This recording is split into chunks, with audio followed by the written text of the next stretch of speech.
सुची जी, राधे राधे महाराज जी। महाराज जी, यदि ग्रस्त में रहते हुए भी मोक्ष संभव है तो आप जैसे महापुरुष सन्यास जीवन को क्यों अपनाते हैं? भगवान ने सृष्टि में एक नहीं रचा, अनेक रचा है। एक नहीं रचा, अनेक रचा है।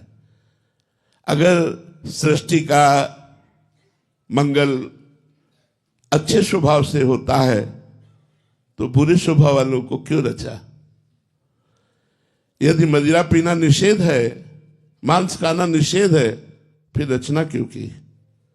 अगर हम प्रश्न करें तो शाम तक ऐसे ही प्रश्न करते रहेंगे। भगवान ने अनेकता की रचना की है, एकता की नहीं, अनेकता की रचना की, विभिन्न मति की रचना की है, विभिन्न स्वभावों की रचना की है और उनको दो भागों में बांट दिया, एक निवृत्ति मार्ग और एक प्रवृत्ति मार्ग। निवृत्ति मार्ग भोगों का त्याग करते हुए, त्याग का प्रयास करते हुए सफलता पूर्वक भगवान को प्राप्त करना, और प्रवृत्ति मार्ग धर्मयुक्त भोगों को भोगते हुए प्रयासरत रहकर मोक्ष मार्ग में जाना। तो अब जिनकी भाग्य में रचना रची है गृहस्थ में जाते हुए भगवत प्राप्ति करना, उनको गृहस्थ में मिलेगा। हम लोगों के भाग्य में रचना की गई है निवृत्त मार्ग से भगवत प्राप्ति करना। और दूसरा रहस्य, गृहस्थ मार्ग में रहते हुए आप केवल अपना उद्धार कर सकते हैं, और विरक्त मार्ग का अगर एक साधक भगवत प्राप्त हो गया तो प्रांत के प्रांत का कल्याण कर देगा। अगर एक अपने में आ जाए तो मम भक्ति युक्तो भोनम पुनाति, पूरे लोक को पावन कर सकता है, क्योंकि उसने भोगों का त्याग करके रात दिन केवल भगवान का चिंतन किया है। आप गृहस्थी में देखिए बड़ी समस्याएं हैं। आप बड़े भाग्यशाली हैं जो सत्संग सुन रहे हैं, नहीं तो सत्संग सुनने का टाइम नहीं, भजन करने का टाइम नहीं। भजन करने के टाइम में बैठो तो पूरे दिन की दिनचर्या दिमाग में घूमती है, ये करना है, ये करना है, ये करना, अभी वहां जाना है, उससे वो बात करनी, पूरा हिसाब भजन में लग जाएगा। माला चल रहा है लेकिन पूरा हिसाब लग जाएगा, परसों उसने ऐसा क्यों कहा था, वहां ऐसा क्यों हुआ, पूरा प्रश्न उत्तर उसी समय होगा जब आप भजन में बैठे होंगे। अब कैसे उद्धार हो? उस कर्म को भगवान को समर्पित करते हुए, विरक्तों को भिक्षा देते हुए आप लोगों का कल्याण कैसे होता है?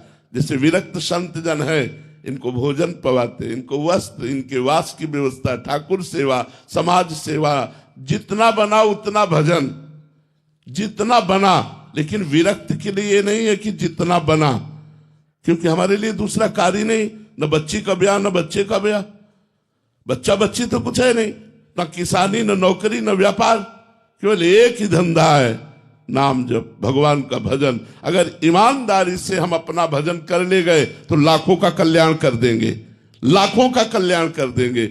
इसलिए भगवान ने विरक्त मार्ग की रचना की कि इस मार्ग में सम्यक रूप से अपनी चित्तवृत्ति को केवल परमात्मा में लगाकर स्वयं तरति सतरति सतरति सा लोकांतार्यति, वो लोक के लोक को तार सकता है। ऐसा गृहस्थ में कठिन है।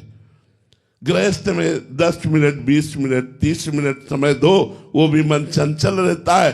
दिन में बड़े कार्य हैं, कब भगवान की याद आवे कब ना आवे, माया बड़ी विचित्र। एक बार भगवान देवर्षि नारद जी से वार्ता कर रहे थे तो विनोद में कहा कि जो गृहस्थी में मेरा भजन करता है उसे मैं विशेष महत्व देता हूं।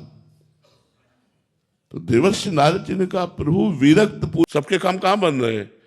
कुछ ऐसी बातें हैं जो प्रत्येक मनुष्य के जीवन में है, ठीक है, फालतू की बातों से लूटते रहते।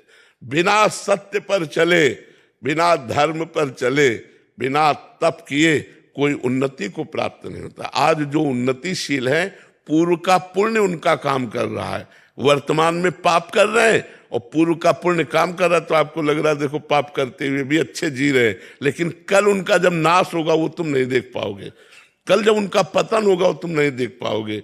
जब वर्तमान का पाप और पूर्व का पाप दोनों जुड़ेंगे तब उनका नाश हो जाएगा। सिद्धांत को समझो और अच्छे मार्ग में चलो, बनावटीपन से दूर रहो।